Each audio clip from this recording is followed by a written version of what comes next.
প্রত্যেকদিন বাক্য শোনার দরকার আছে। লোকরা বাক্য যত শুনবে তত ফ্রি হবে। লোকরা বাক্য যত শুনবে তত লোকরা আত্মাতে ফ্রি হবে, শারীরিক ভাবে ফ্রি হবে, দুশ্চিন্তা দূর হবে, অবিশ্বাস ডাউট দূর হবে, ঈশ্বরের প্রতি বিশ্বাস ভরসা ফেদ বাড়বে প্রভু যীশু খ্রিস্টের নামে। লোকরা ঈশ্বরের বাক্যকে শোনে বহুত পরিমাণে, কারণ বাক্য যে আছে শোনা দ্বারা বিশ্বাস জন্মায়। হালেলুয়া।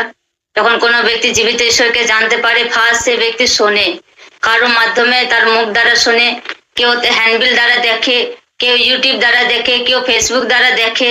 সেটার প্রতি সে ব্যক্তি দেখার পর, সেটা শোনার পর সে ব্যক্তি বিশ্বাস করে। হালেলুয়া। বাইবেল বলছে যে বাক্য শোনা দ্বারা কি হয়? বিশ্বাস জন্মায়। বাক্যকে পড়া দ্বারা কি হয়? ফেথ, ঈশ্বরের প্রতি ভরসা আরো বেড়ে যায়। ঈশ্বরের প্রতি সম্পর্ক গভীর হয় বাক্যকে পড়া দ্বারা। বাক্যকে পড়া দ্বারা লোকরা ডিপলি ঈশ্বরকে মেসেজ করতে পারে। এই জন্য লোকদেরকে বাক্য শোনার দরকার আছে। হালেলুয়া।